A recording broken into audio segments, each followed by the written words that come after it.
You ever sit in a room full of people who are smiling at you while stabbing you in the back? That's what it felt like, right there at my own dinner table, surrounded by people who were supposed to be family, laughing at my pain like it was part of the entertainment. It was Thanksgiving.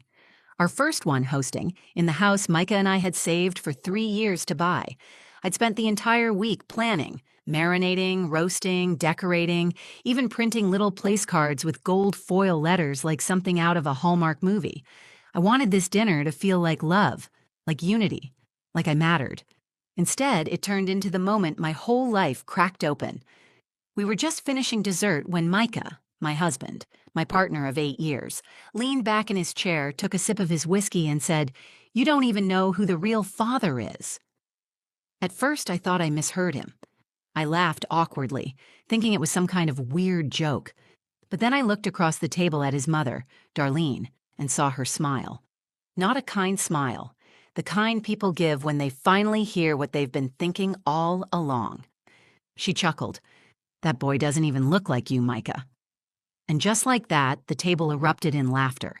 His aunt, his brother, even my own sister Nina looked stunned, but silent. It all happened so fast. The sound of their laughter hit me like a slap. Not because it was loud, but because it was real, because I could see in their eyes that they believed it. Micah didn't defend me, didn't laugh and say, "Y'all are ridiculous." He just took another drink and smirked. I remember feeling my stomach twist, my throat tightened, and my hands were suddenly cold. I looked to my son, Cairo, who was sitting right next to me. He had stopped eating. His fork was down. His face was still.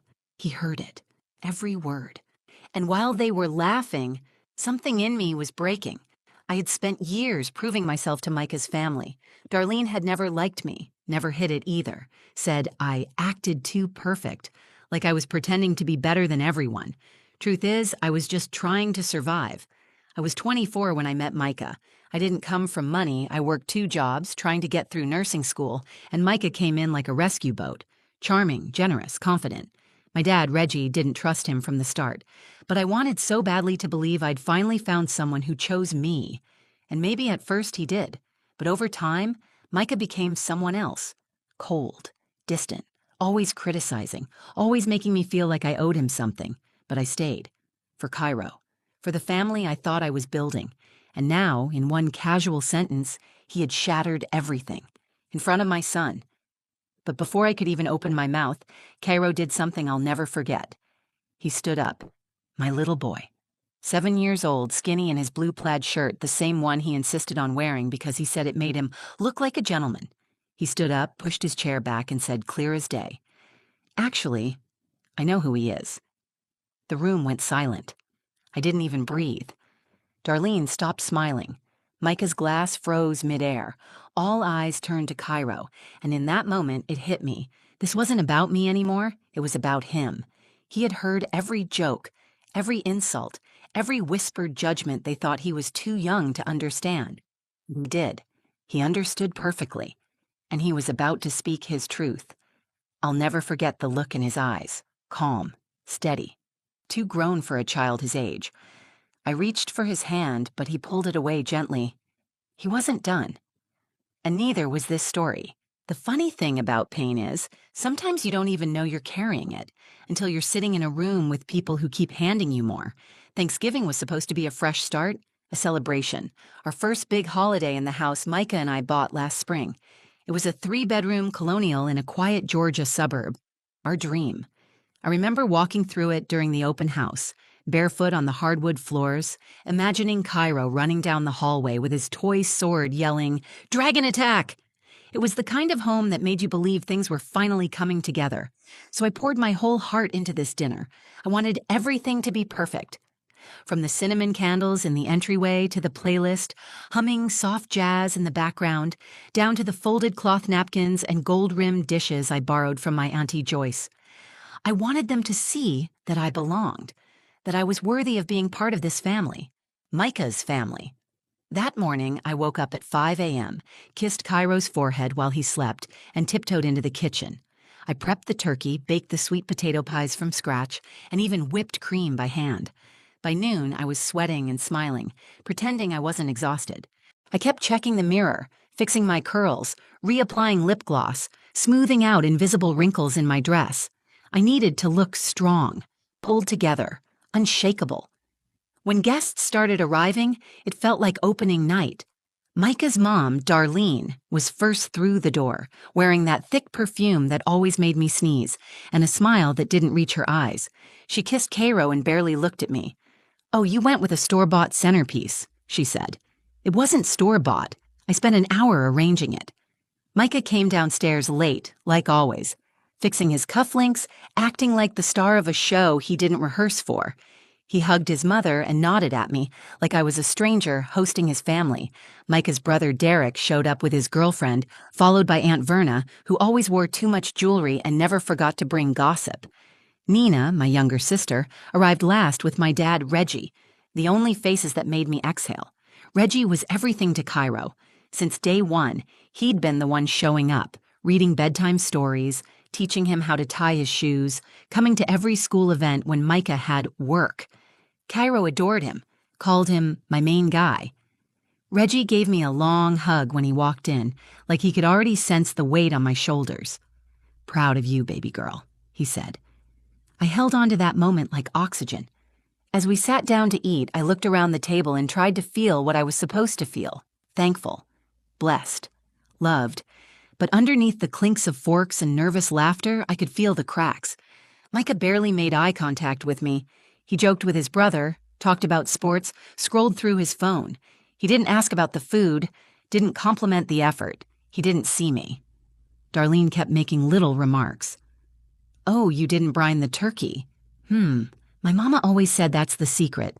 I smiled. I always smiled. That was my role. Pleasant, put together, unbothered. But inside, I was wilting. And the worst part was knowing that even my silence would be used against me. If I spoke up, I was too sensitive. If I didn't, I was fake.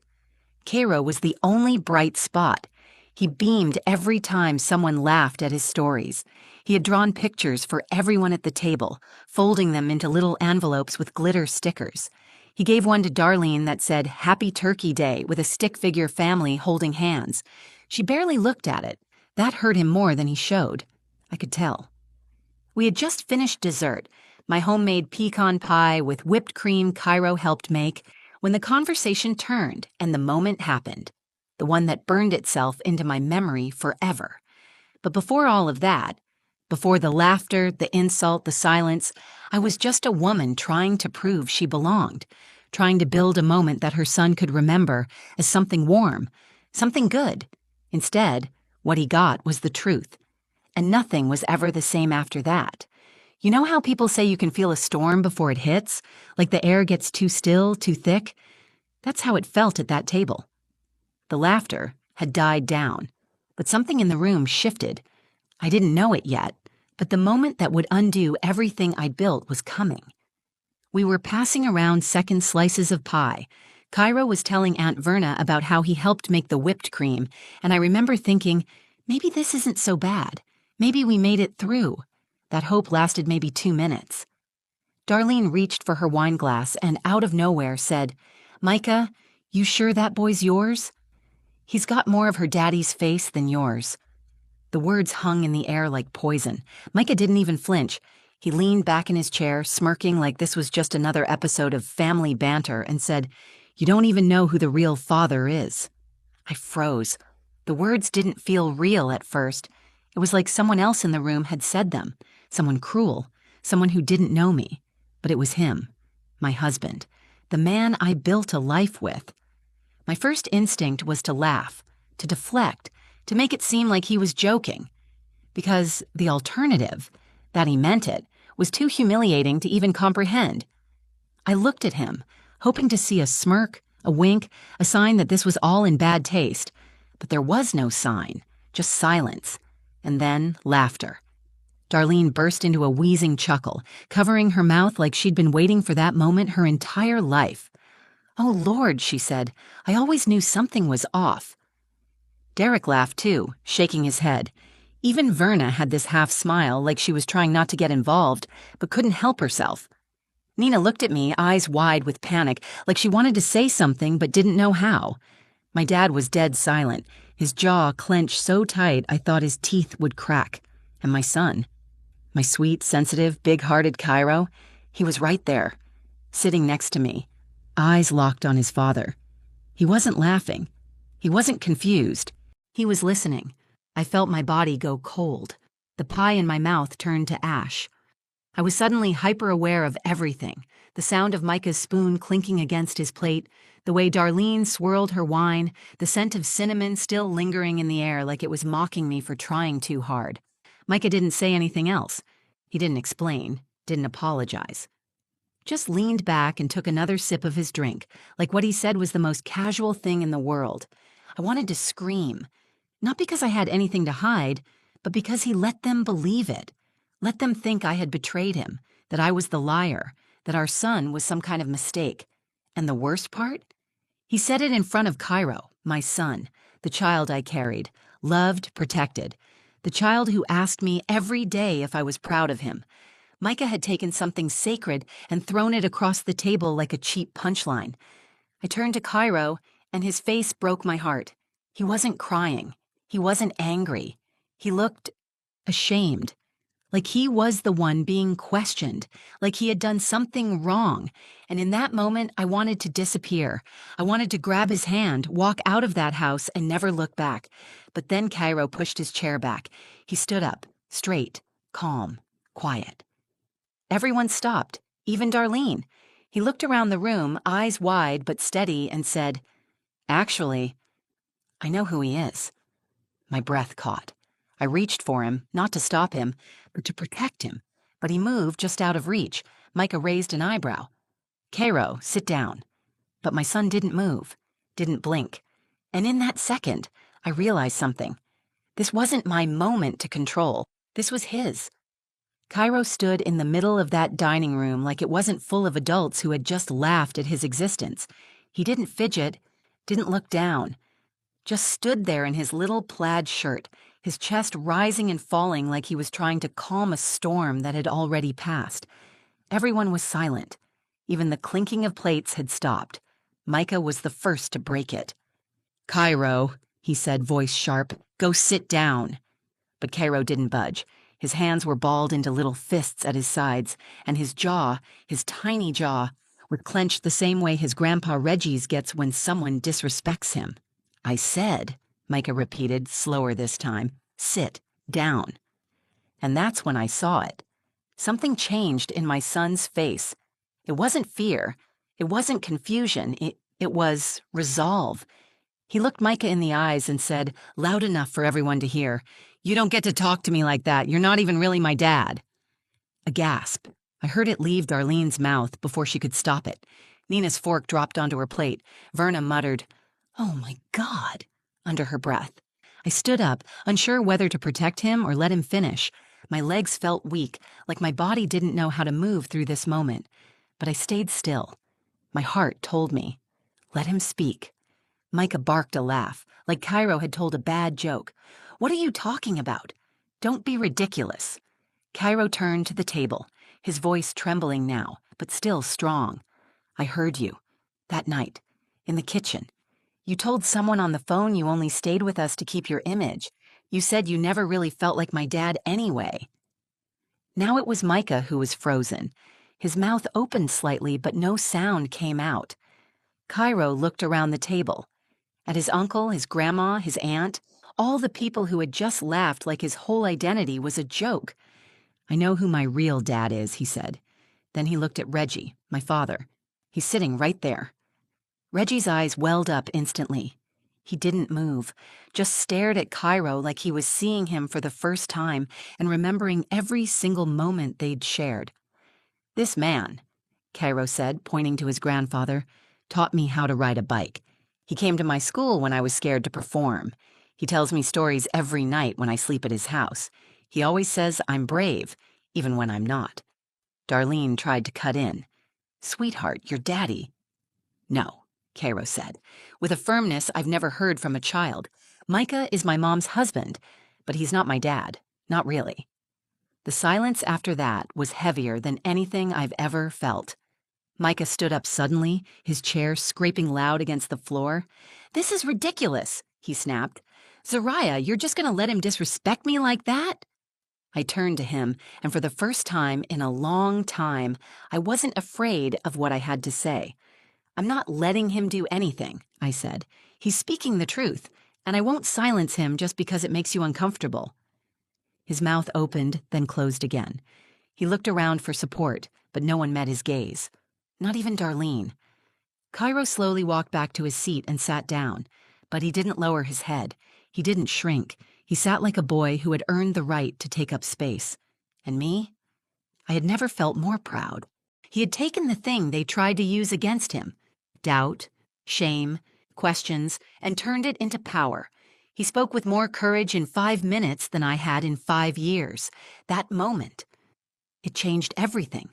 Not just in how they saw him, but in how I saw myself.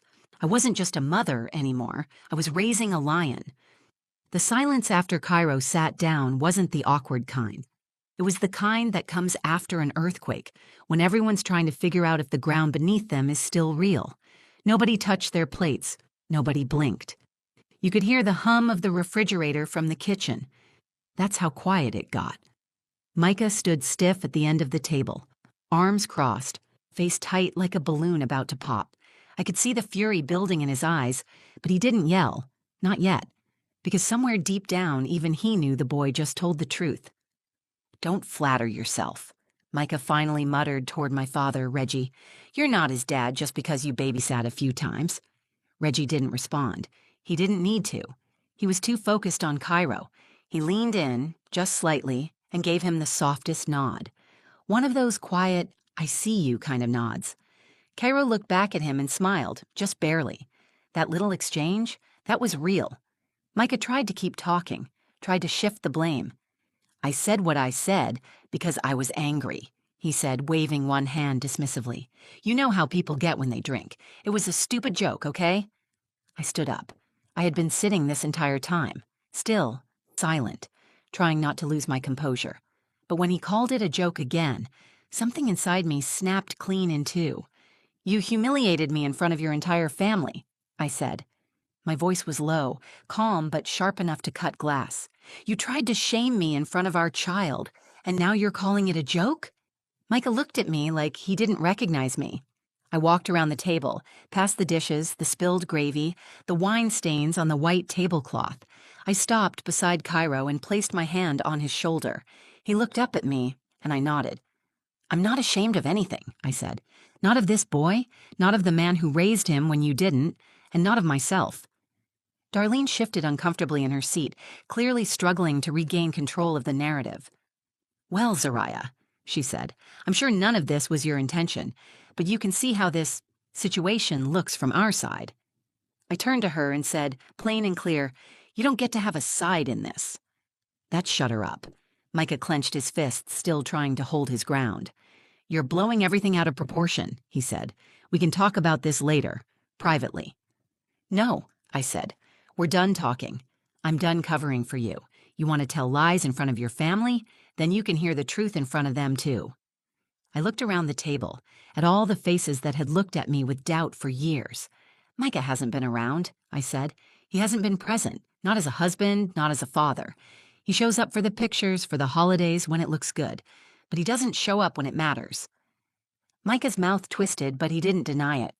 Couldn't. Everything Cairo knows about strength, love, honesty, he didn't learn that from Micah, I continued. He learned it from my dad, from me, from people who actually love him. Reggie still hadn't spoken a word, but his eyes, God, his eyes were full, not just with tears, but with pride. Micah finally pushed his chair back and walked away from the table, muttering something under his breath. I didn't follow him. No one did. Cairo looked up at me again, and this time I crouched down beside him. You okay? I asked. He nodded. I just wanted them to know the truth. I smiled.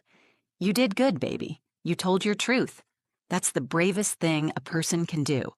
And in that moment, surrounded by the mess, the tension, the broken image of what I thought our family was supposed to be, I realized something. We weren't broken. We were finally free. The day after Thanksgiving, the table was still set. Crumbs on plates, a half-full glass of wine, and that handmade Happy Turkey Day card. Cairo gave Darlene, still sitting there unopened. Micah didn't sleep at the house that night. He grabbed his keys, slammed the door, and said he needed space. Space, I thought, was the one thing he never struggled to take. I stood in the quiet for a long time after he left. Just me and Cairo. He was in his pajamas, curled on the couch with a blanket and his favorite dinosaur plushie. I watched him sleep, his chest rising and falling slowly, peacefully, as if nothing about that night had broken him. But it had changed him. It changed us both. Over the next few days, the silence in the house started to feel more like peace than emptiness. No stomping shoes, no passive-aggressive remarks, no pretending everything was fine when it wasn't. It was just me and my son. And for the first time, I realized how much weight I had been carrying to protect someone who never protected me back. The day after that, I filed for separation. Not out of anger, not for revenge, but because my son deserved a home where love didn't have to be begged for. Darlene called once, left a voicemail telling me she was deeply disappointed in how things were handled, that I let a child speak out of turn and disrespected her son. I deleted it halfway through. The woman who laughed at my pain didn't get a say in my healing. Nina and my dad checked in constantly. Reggie started picking Cairo up every Friday night for guys' night. They'd eat pancakes for dinner, build blanket forts, and fall asleep watching superhero cartoons. And every Sunday morning when he dropped Cairo off, he'd hug me a little tighter, say things like, "You did the right thing," or "I see you, baby." He didn't have to say much. I already knew. Cairo was different too. Not in a bad way, just more sure of himself, more curious, more direct. He started asking big questions like, "Do grown-ups always lie when they're scared?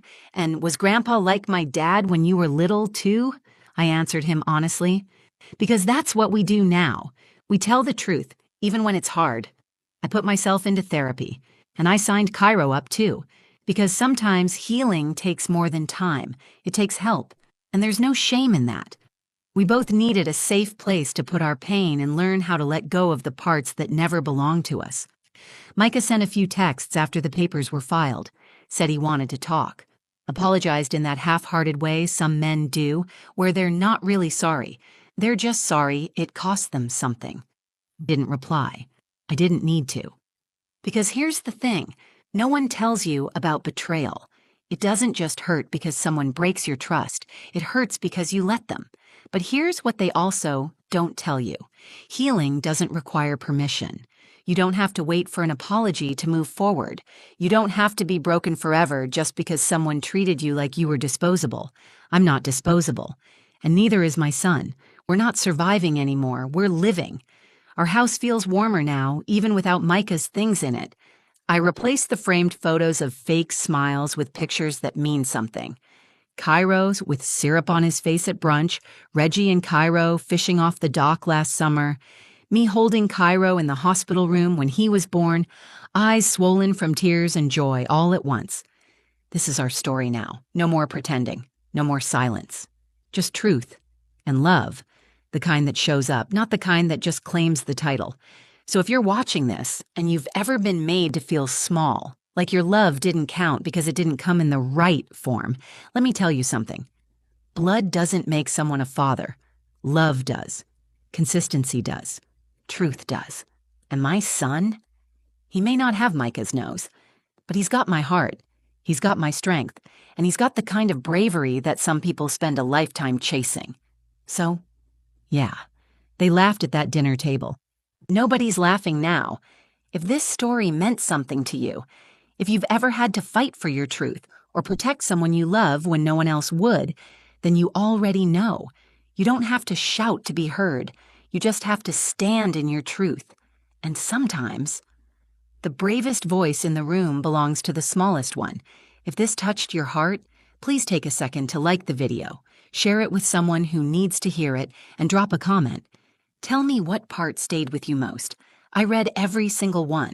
And if you believe in stories that speak the truth, stories that heal, stories that empower, subscribe to the channel. There's more to come. Thank you for listening, for holding space, for seeing us. Until next time, stay strong and stay true.